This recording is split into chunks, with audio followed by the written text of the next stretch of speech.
Hello, we are Geeks Assembled. I'm Lee, there's Susan, and this week we're discussing a 90s movie from, well, just the 90s, just coming out of the 90s, 1999 to be precise, starring Gabriel Byrne, Patricia Arquette, Jonathan Pryce, some three good actors there. And this is a film based on religion and the beliefs of certain religions, and this is called Stigmata. It's a story of a young woman hairdresser who, for some reason, as we'll talk about it, she starts to show signs of stigmata, which, if nobody knows what it is the bleeding wounds of Christ as he was on the crucifix. I think there's five, is it? There's five stigmata signs, and this is what she starts. She starts bleeding out of wounds in her hands, and feet, crown of thorns, and all like that, and from her eyes. And this priest is sent from the Vatican, isn't it? Really, to investigate. Do you know? I always thought. I mean, I'll get this out now, but has there ever been a TV series where they have a Vatican priest investigating things like this? Because it would make a good TV series. All the religious goings on. Right? That would be really cool. Right, timestamp that. Um, but yeah, so that's the main plot of the movie. So we'll go over to Susan for her opening thoughts on Stigmata. Yeah, so this movie was a must-have movie in my collection. Um, I I first rented it in 1999 when it first came out. I wasn't able to see it in the theater because it was only in our local theater for 1 month, and then it was Oh, gone. And it was and at that time I had just been allowed access the door code to a Catholic chapel that was open 24 hours a day to those with the code. And I was participating in 24-hour prayer, and um, both at the Catholic chapel and this sort of charismatic uh, Pentecostal experience as well. I I love Patricia Arquette's portrayal of a woman who doesn't have a hell of a lot of faith to start with, mm, and yet develops kind of a relationship with the Lord as this thing progresses. And the other thing that was really sort of wonderful was the way that that Price was more, you know, usually in more recent times, Jonathan Price's characters have all been people who have been, you know, they were the ones being put upon. They weren't the ones lording it over people. This this was back when he was playing folks with a little, you can call him the antagonist of this piece. To be honest, he was, I mean, yes, the stigmata were horrible and stuff, but and no, the character of uh, Cardinal Houseman was not the cause of this, but the way he related to the other characters was fully antagonistic and fully he was the bad guy. in the movie. He was a villain in many ways, partly because of the way that he just wanted to sort of discount everything that was going on anywhere in the world, really. Like you found out kind of the in a way you found out that the Catholic uh patriarchy was against the miracles and against the, trying to disprove instead of prove. It's like a debunking service. You would think it'd be the other way around, wouldn't you?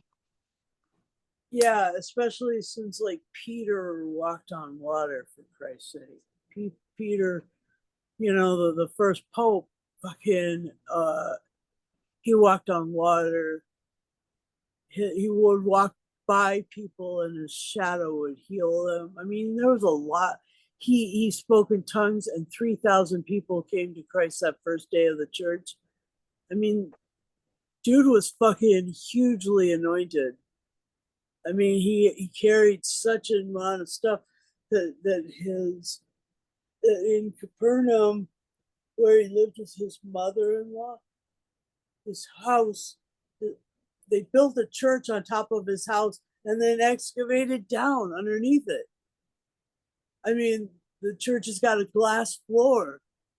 So you're just walking over the house where Peter and his mother-in-law lived and the excavation of that. So, oh my God. I loved my trips through the Holy Land, but the reality of the situation is that, the Catholic Church was trying to debunk all these miracles. And like the first 15 minutes of the movie was of this priest, Father Kiernan, in a church in Puerto Rico, I think. And there's a statue there that is crying tears and has lots of blood coming from the statue, and the blood is warm and the blood is human. And Yeah. so it's not being generated by another kind of creature. And the statue is of the Virgin Mary, so it very well could be Marian-ish blood coming from the statue. These are cool miracles. And yeah, Cardinal Houseman's like, no, debunk it. And when Frankie gets all covered with these stigmata, he's all like, yeah, this can't be. She doesn't even believe in God. She's an atheist. Mm-hmm. But by the end, she wasn't. So, I mean, by the end, she was like, this guy really suffered. And so, like, yeah, so that was really interesting. It was all due down to, wasn't it, a certain item when it all Yeah. started, which is. Let's see what you got there. So you got a rosary? Yeah, he's got a rosary. That's cool. Cool. It's still got a label on it. It's yeah, a rosary. Can you see? From that, from Montserrat. You got that in Montserrat? Yeah. Wow. So yeah, all because of an item like that, what her mother had bought of. When it turns out it was the priest who had died where that statue was bleeding. Right. And as soon as she received that, all the stigmata sort of started. So yeah, so the rosary was really super anointed, and it had a lot of Holy Ghost and a lot of like manifestation possibilities. All right, so but that's really cool. That's a really cool rosary, Lee. Oh my gosh. But yeah, shall I carry on? All right. Um, Certainly. yeah, as you say, Jonathan Price's character, the Cardinal, he does come across as the villain of the piece, but he, in his strange way of thinking, is trying to protect his church and the religion, what has gone before. He doesn't want any of this new, well, not new, but all this stigmata, all this, Charismata. yeah, Charismata, which is manifestations of the Holy Spirit, yeah. charisma. He just wants the religion he knows, what's set in place. He doesn't want anything else there. And, Liturgy and prayer and and Bible and teaching so he'll do anything to stamp it out, to erase it. and the sacraments. As we find out of at the end of the movie, the some scroll of the Gospel of Thomas has been discovered, and the Catholic Church still refuse to this day to recognise it as gospel, and they say it's heresy. Well, it's a little Gnostic, but yeah, Yeah, it's good. They're all really interesting. yeah. I All mean, the apocrypha have a heck of a lot of interesting. if they can accept all the other gospels or whatever, why can't they just accept that one as well? Put it in with the apocrypha. Come on, Yeah. Um, do but yeah, it. yeah, yeah. I mean, I know about stigmata. I used to read about it and see documentaries about it happening to people all over the world. Um, Ooh. this movie takes it up a notch a bit because they, they have the character of, is it Frankie? Frankie floating and Yeah, being being possessed and knowing how to write in the ancient language and um, ancient Aramaic yeah. cuneiform. Right? Yeah, I right. mean, I know in cases of stigmata before, that's sort of never been part of it. It's just the bleeding of the wounds. Um, but Hollywood has to Hollywood it up, don't they? But yeah, the effects in this are amazing. I mean, the end with the fight, the room where it's on fire is amazing. She's in the bed, and but I mean, I don't know if you knew there's two endings to this movie. Oh yeah. Yeah, there was two endings filmed. So what version you watched is a version if Frankie survives, or the other version where she gets the fifth stigmata, the spear wound, and she dies. So Oh, there's an alternate ending. okay. Well, the Um, one that I watched, she survived, and the one yeah, that I used to have on VHS, she survived. yeah. Well, they say on here there's the two. There's the two. You've got an option of watching which ending you want. Okay. Um, I mean, all part of the other movie's just the same. It's just that ending bit Sure. where he carries her out. Either she just drops to the floor dead, or she gets up with a is it a dove or whatever in her hand, and so there's just that, but apart from that, it's it makes you think about how these religion, not just the Catholic Church, but any other religion works to keep their faith Yeah. fresh, not fresh, but pure, shall we say, Yeah. and do anything to keep it pure. Because it's not just the Catholic Church. I mean, I'm not religious, but I, it must happen in every other faith. We've got to keep this pure. We can't have any of this interfering with what we've been teaching for thousands of years. Um, yeah, and then there's always these splinter denominations. You know, ever since the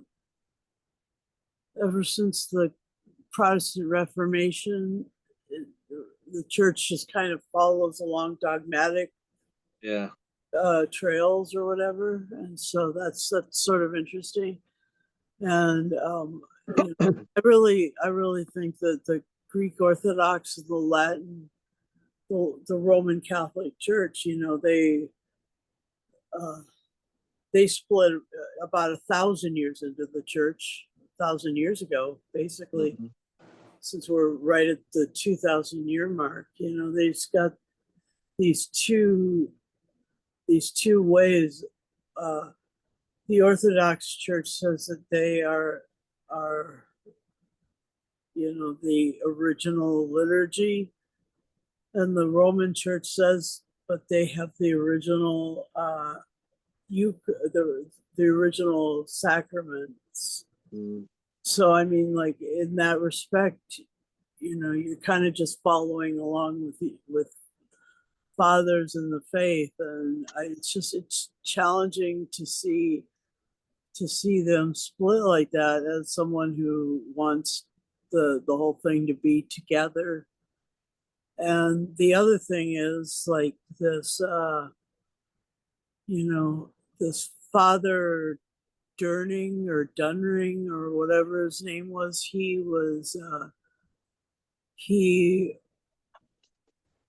when he was in the beginning of the movie, he looked a lot like Emperor Palpatine. So I was like, the actor looked a heck of a lot like Ian McDermott, and I was just like, so this guy's going to be the baddie, but then instantly you knew that it was going to be Price.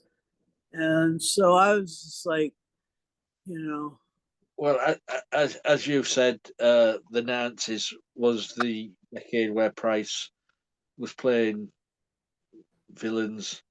I yeah, mean, a couple of years before he was the Bond villain in Tomorrow Never Dies, and yeah, uh, exactly. the same year of 1999, he appeared in the spoof sketch of Doctor Who as the Master. As Um, the master, yeah, right. yeah. And so like, and the other thing that was, you know, this movie caused me to reach in and find my I was just gonna say, have you got, you've been just just a so little rap, because I loved the way, she was just dressed in normal clothes with a hoodie, and then these wraps on her wrists where she was I sort of mean, bleeding out.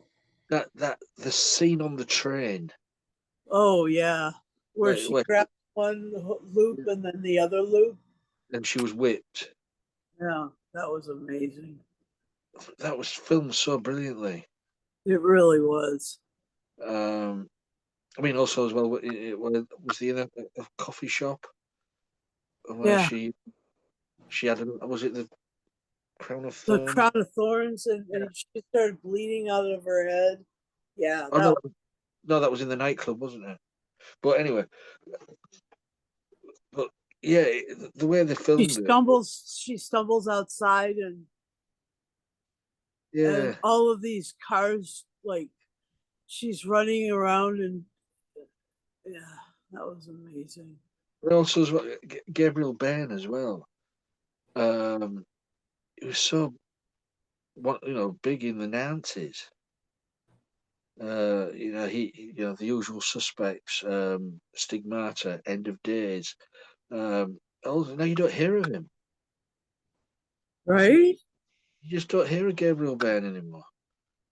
I don't know if it's a choice of his own that he's out the limelight, but it was destined to be for bigger things. But Right, but he hasn't reappeared in that one that's like based on the John Wick series. I think it's called Ballerina.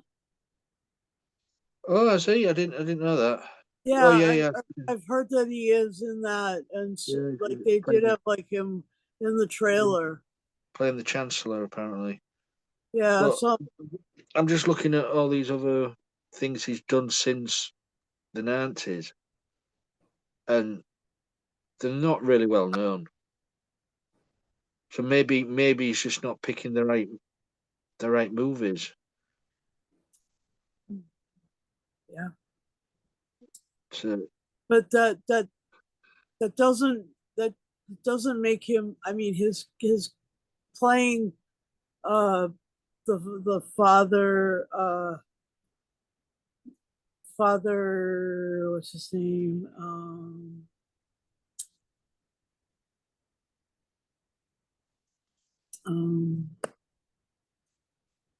what in this movie you're on about? yeah, Father Kieran. Kiernan.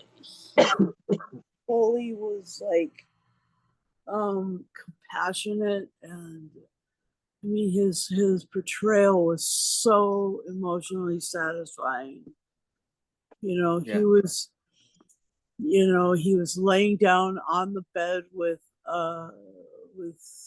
Frankie on that that morning that she got up and started writing the Gospel of Thomas on the wall. yeah.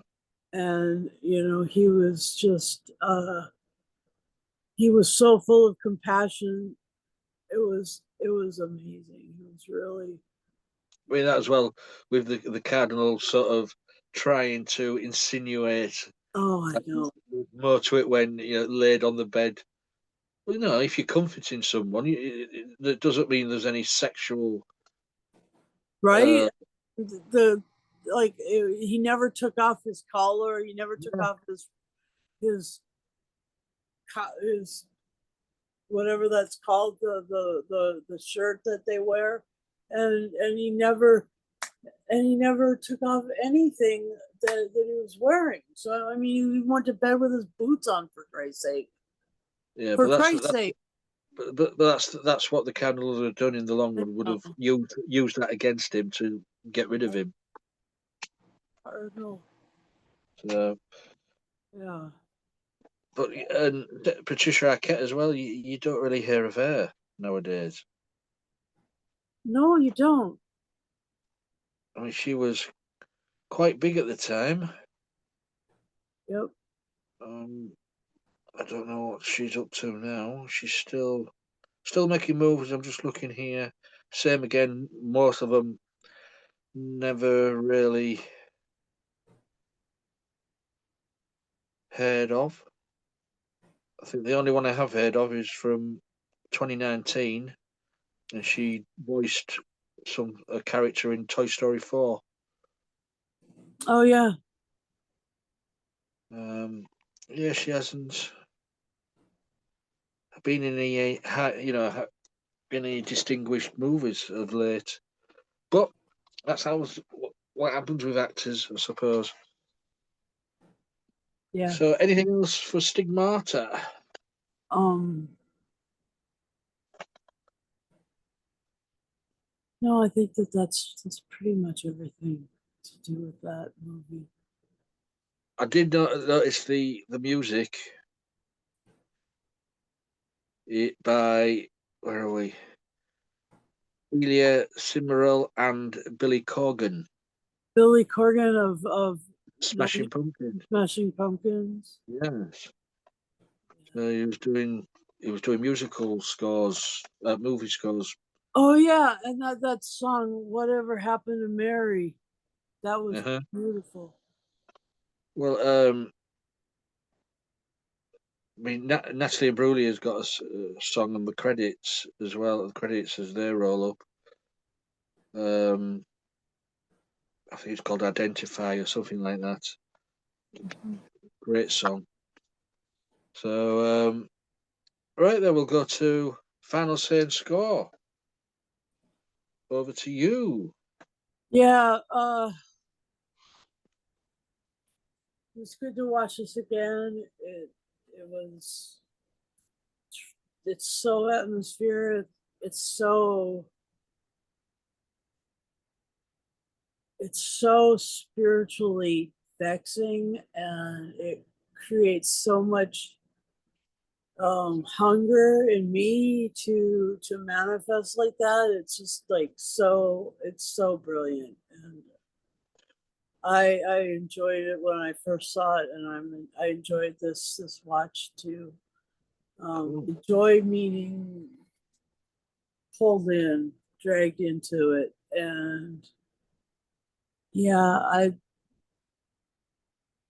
I mean, I could tell you guys stories about miracles that I've seen until the cows came home, but I really,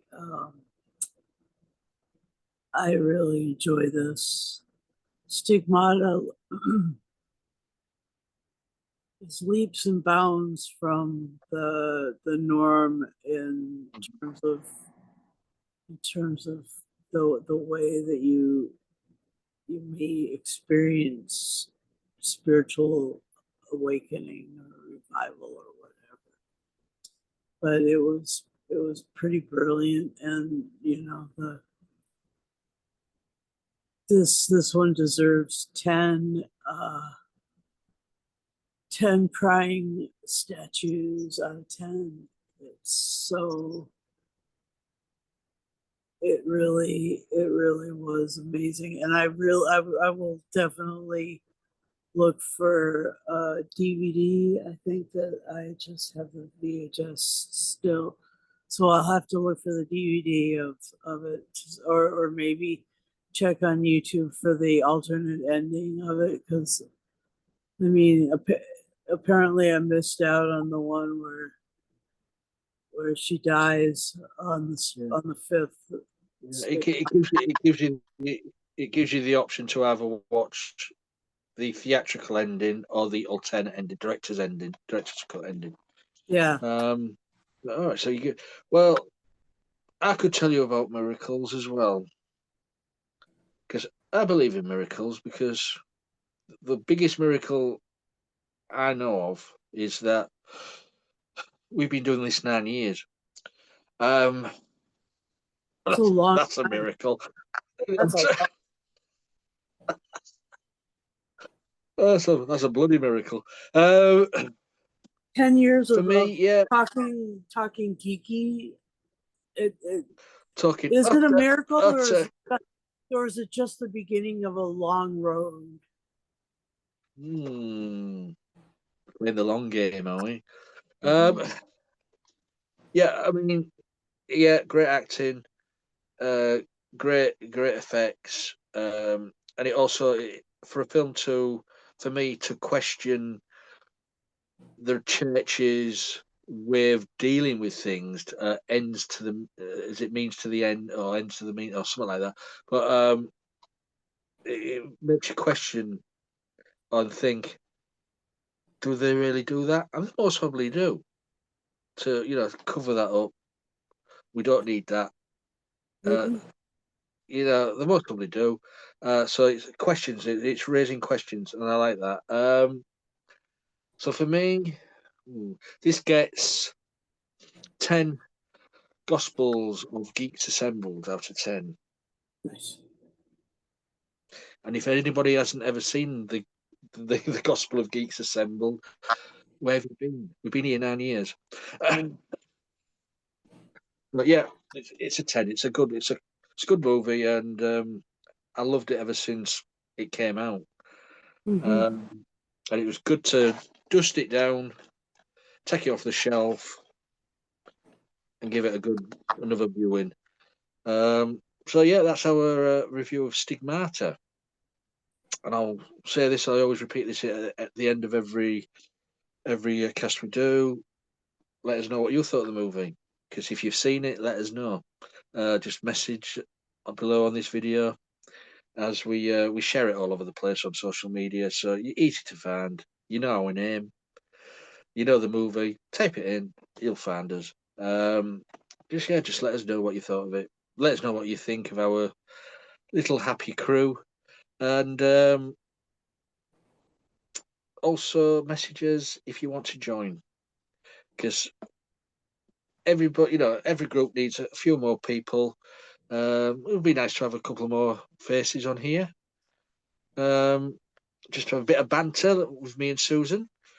And we'll get you on as long as you're 18 and over, because proof is there. You see, that's an 18 rated movie. We like to play by the rules, so 18 and over just to join the group. And all you need is a working camera, a microphone, the device you use, and also as well, if you are wandering through our back catalogue of videos on YouTube, press the bell notification button. And I think I slightly heard it then. Yeah, slightly there, Susan.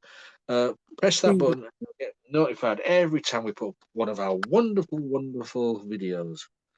So that's it for now this week. You're gonna sort out your wounds now, Susan. Are you gonna put some ointment on them? Uh-huh. You see, I don't believe you see, and I've got nothing. I've got no. You watch, I'll wake up tomorrow and I'll have 2 holes in my feet and 2 holes in my wrist.